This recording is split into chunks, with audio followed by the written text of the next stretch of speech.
Une seule règle régit cette danse, ne jamais refaire les mêmes pas deux fois.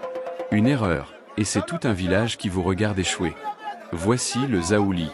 Au cœur de la Côte d'Ivoire, dans des villages où la forêt rencontre la savane, un visage de bois s'éveille chaque fois que résonnent les tambours.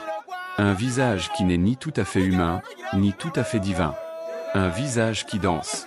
On l'appelle Zaouli. Une danse devenue patrimoine de l'humanité et d'un défi physique que même les meilleurs danseurs du monde peuplent. Bienvenue chez les Gouros. Bienvenue dans l'univers du Zaouli. Pour comprendre le Zaouli, il faut d'abord comprendre sa terre. Dans le centre-ouest de la Côte d'Ivoire, autour des villes de Bouaflé et de Zuénoula, vit le peuple Gouro.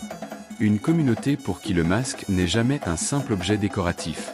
C'est un être. Un intermédiaire entre les vivants, les ancêtres et les forces invisibles qui régissent le monde. Chez les Gouros, chaque village a son propre langage de masque. Certains protègent, certains jugent, certains amusent. Et un seul, parmi tous, célèbre la beauté. Celui-là, c'est le Zaouli. Né au milieu du XXe siècle, une naissance récente, à l'échelle de l'histoire des masques africains, le Zaouli s'est répandu à une vitesse fulgurante. De village en village, de fête en fête, jusqu'à devenir, en quelques décennies à peine, l'un des symboles culturels les plus reconnaissables de toute la Côte d'Ivoire. Mais pour comprendre comment un masque devient légende, il faut remonter à son origine. Et cette origine commence par une histoire d'amour et de deuil. Les années 1950. Dans le village de Zrabi-Seifla, en pays Gouro, vit un homme du nom d'Winaïla. Son village possède déjà son masque, Djola. Mais un jour, Winaïla se rend dans un village voisin et découvre une autre danse, le boulou. Fasciné, il en retient le souffle, le rythme, l'énergie et rentre chez lui porteur d'une idée nouvelle. De cette rencontre entre deux traditions naît un troisième masque. Un visage au trait fin, au sourire serein, paré de couleurs vives. On le nomme Djola Lou Zaouli, littéralement, Zaouli, la fille de Djola. Car c'est bien cela, le Zaouli, un hommage. Un hommage à la beauté féminine, incarnée par une légende, celle d'une jeune femme d'une grâce si rare que son souvenir, dit-on, ne pouvait s'effacer qu'en dansant. Le premier homme à porter ce masque s'appelait Kwaibi Voisier. Sous le poids du bois sculpté, il invente les premiers pas. Et ce qu'il ne sait pas encore, c'est qu'il vient de donner naissance à l'une des danses les plus exigeantes du continent africain. Très vite, la beauté du Zaouli conquiert un village, puis un autre, puis toute la région Gouro.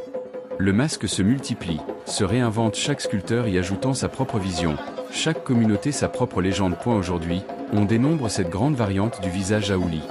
Cette histoire, sept symboles, et un seul nom, qui les unit toutes. Regardez de plus près ce visage de bois. Les traits sont fins, presque délicats. Le front est haut, les yeux en amande, la bouche esquisse un calme troublant. Et au sommet du masque, des figures surgissent. Un serpent enroulé, des oiseaux aux ailes déployées, parfois des cornes de bélier torsadées. Chaque ornement raconte une histoire. Chaque couleur porte un sens. Sculpter un masque Zaouli n'est pas un acte anodin. C'est un savoir transmis de génération en génération, où le bois est choisi avec soin, façonné avec patience, puis peint dans des teintes vives, rouge, blanc, noir, ocre qui claqueront sous la lumière du jour, au milieu de la foule. Mais le masque seul ne suffit pas. Il a besoin d'un corps pour s'incarner. Le danseur, toujours un homme, la tradition l'exige, disparaît entièrement sous un costume spectaculaire. Un pagne recouvre sa tête et ses épaules, dissimulant son identité. Des raffias colorées tombent en cascade à la taille, aux poignets, aux chevilles. Un juste au corps tissé épouse son corps comme une seconde peau. Et puis viennent les détails qui feront toute la différence. Des grelots fixés aux chevilles, qui chantent à chaque pas. Et dans chaque main, une queue de bœuf, que le danseur fait virevolter pour souligner, amplifier, ponctuer chacun de ses mouvements. Avant même que la danse ne commence, le masque reste caché, recouvert d'un tissu. Car dans la tradition Zaouli, rien ne doit être révélé trop tôt. Le mystère fait partie du spectacle. Le Zaouli ne danse jamais seul. Avant même qu'il n'apparaisse, un orchestre entier l'appelle. Des chanteurs entament une mélodie. Des flûtes traditionnelles s'élèvent, aiguës, lancinantes. Les tambours installent un battement, une pulsation, celle qui, dans quelques instants, dictera chaque mouvement du danseur masqué. C'est cette musique qui invite le Zaouli à se manifester. Et c'est elle, encore, qui le portera tout au long de sa prestation. Un porteur s'avance alors devant l'assemblée. Avec lenteur, presque avec cérémonie, il retire le tissu qui recouvrait le visage sculpté. Le masque apparaît enfin aux yeux de tous, dans toute sa finesse, toute sa couleur. Et c'est à cet instant précis quand la beauté du masque est révélée que tout peut commencer. Et maintenant, regardez vraiment. Les pieds du danseur s'animent à une vitesse qui semble défier les lois du corps humain.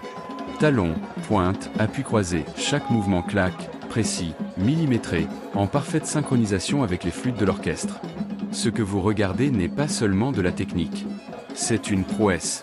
Car dans la tradition Zaouli, une règle domine tout. Un danseur ne doit jamais répéter les mêmes pas deux fois. Refaire un mouvement déjà exécuté, c'est se discréditer devant la communauté entière. Alors chaque prestation devient une improvisation totale, un torrent ininterrompu de nouvelles figures, inventées dans l'instant, au rythme effréné de la musique. C'est ainsi que naît, parfois, un véritable duel. Un danseur face à un autre. Un village face à un autre. Chacun cherchant à surpasser l'autre par la rapidité, l'originalité, l'audace de ses pas. Les mains, elles aussi, entrent dans la danse. Les queues de bœuf fouettent l'air, soulignent chaque appui, ajoutent une signature visuelle à chaque mouvement. Les grelots aux chevilles chantent leurs propres percussions, en plus de celles des tambours. Et au-dessus de tout cela, immobile, presque serein, le visage du masque continue de sourire. Comme si la beauté, elle, n'avait jamais besoin de bouger pour être admirée. Aujourd'hui encore, des danseurs gourous s'entraînent pendant des années pour maîtriser cette discipline. Certains la considèrent à juste titre comme l'une des danses les plus exigeantes physiquement au monde. Mais réduire le Zaouli à une simple performance serait une erreur. Car derrière chaque apparition du masque se cache une fonction bien plus profonde. Une fonction éducative, d'abord. Par la danse, les plus jeunes apprennent la discipline, la patience, le respect des aînés qui transmettent leur savoir. Une fonction esthétique aussi. Évidemment, cet hommage permanent à la beauté, au raffinement du geste et de la sculpture. Et une fonction sociale, peut-être la plus essentielle. Le Zaouli n'appartient à aucun individu, il appartient à la communauté tout entière. Sculpteurs, tisserands, musiciens, chanteurs, danseurs, notables gardiens des traditions, chacun joue un rôle dans la transmission de ce savoir vivant. Le masque apparaît lors des grandes occasions, funérailles, fêtes, célébrations communautaires. Il rythme la vie du village, 2 à 3 fois par semaine selon les périodes, renforçant à chaque sortie les liens entre générations. On raconte même que le Zaouli porterait en lui un pouvoir particulier, celui de favoriser la prospérité et la productivité du village où il est honoré. Croyance ou symbole, peu importe, ce qui compte, c'est que cette danse continue, année après année, à tisser ensemble une communauté tout entière.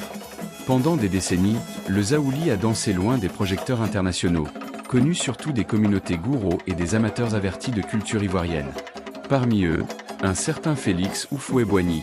Le tout premier président de la Côte d'Ivoire indépendante comptait, dit-on, parmi les plus grands admirateurs de cette danse.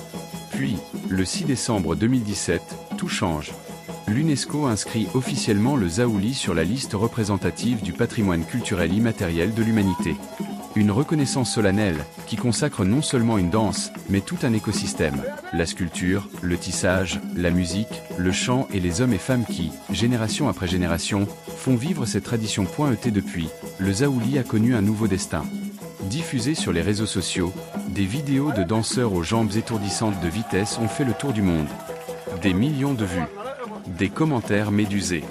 Le Zaouli, désormais, est régulièrement cité comme l'une des danses les plus difficiles de la planète. Ce qui n'était qu'une tradition villageoise est devenu, en quelques clics, une fierté nationale partagée bien au-delà des frontières ivoiriennes. Alors, la prochaine fois que vous verrez ce masque au sourire paisible, et ses jambes qui semblent défier le temps et la gravité, souvenez-vous. Souvenez-vous d'Ouinaïla, et de son village de Zrabi Seifla. Souvenez-vous de Voisier, le premier à avoir osé porter ce visage de bois. Souvenez-vous de toutes les mains qui ont sculpté, tissé, chanté, dansé pour qu'un hommage à la beauté traverse plus de 70 années sans jamais s'essouffler. Le Zaouli n'est pas un vestige du passé. C'est une danse vivante. Une fierté gourou. Un trésor ivoirien. Et désormais, un patrimoine de l'humanité tout entière. Une prochaine vidéo en cours, soyez prêts pour la suivre.